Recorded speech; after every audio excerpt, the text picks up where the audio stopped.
சங்கீதம் 45. சோஷனீம் என்னும் வாத்தியத்திலே வாசிக்க கோராகின் புத்திரரில் உள்ள ராகத்தலைவனுக்கு ஒப்புவிக்கப்பட்ட நேசப்பாட்டாகிய சங்கீதம். என் இருதயம் நல்ல விசேஷத்தினால் பொங்குகிறது. நான் ராஜாவை குறித்து பாடின கவியைச் சொல்லுகிறேன். என் நாவு விரைவாய் எழுதுகிறவனுடைய எழுத்தாணி. எல்லா மனுபுத்திரரிலும் நீர் மகா சௌந்தரியம் உள்ளவர். உம்முடைய உதடுகளில் அருள் பொழிகிறது. ஆகையால் தேவன் உம்மை என்றென்றைக்கும் ஆசீர்வதிக்கிறார். சௌரியவானே, உமது மகிமையையும் உமது மகத்துவமாகிய உம்முடைய பட்டயத்தை நீர் உம்முடைய அறையிலே கட்டிக்கொண்டு சத்தியத்தின் நிமித்தமும் நீதியுடன் கூடிய சாந்தத்தின் நிமித்தமும் உமது மகத்துவத்திலே ஜெயமாக ஏறி வாரும்.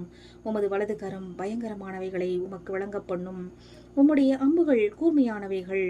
அவைகள் ராஜாவுடைய சத்துருக்களின் இருதயத்துக்குள் பாயும். ஜனசதலங்கள் உமக்கு கீழே விழுவார்கள். தேவனே, உமது சிங்காசனம் என்றென்றைக்கும் உள்ளது. உமது ராஜ்யத்தின் செங்கோல் நீதியுள்ள செங்கோலாயிருக்கிறது. நீர் நீதியை விரும்பி அக்கிரமத்தை வெறுக்கிறீர். ஆதலால் தேவனே, உம்முடைய தேவன் உமது தோழரை பார்க்கிலும் உம்மை ஆனந்த தைலத்தினால் அபிஷேகம் பண்ணினார். தந்தத்தினால் செய்த அரண்மனைகளிலிருந்து புறப்படுகையில் நீர் மகிழும்படி உமது வஸ்திரங்கள் எல்லாம் வெள்ளை போலம், சந்தனம், லவங்கம் இவைகளின் வாசனை பொருந்தியதாயிருக்கிறது.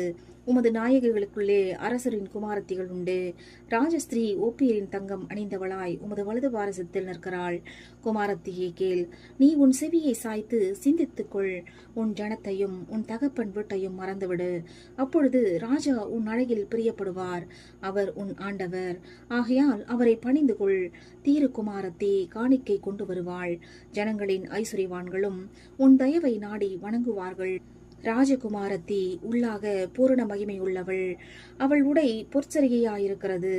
சித்திரன் தையலாடை தரித்தவளாய் ராஜாவினிடத்தில் அழைத்து கொண்டு வரப்படுவாள். அவள் பின்னாலே செல்லும் அவளுடைய தோழிகளாகிய கன்னிகைகள் உம்மிடத்தில் கூட்டிக் கொண்டு வரப்படுவார்கள். அவர்கள் மகிழ்ச்சியோடும் களிப்போடும் வந்து ராஜ அரண்மனைக்குள் பிரவேசிப்பார்கள். உமது பிதாக்களுக்கு பதிலாக உமது குமாரர் இருப்பார்கள். அவர்களை பூமி எங்கும் பிரபுக்களாக வைப்பீர். உமது நாமத்தை எல்லா தலைமுறைகளிலும் பிரஸ்தாபப்படுத்துவேன்.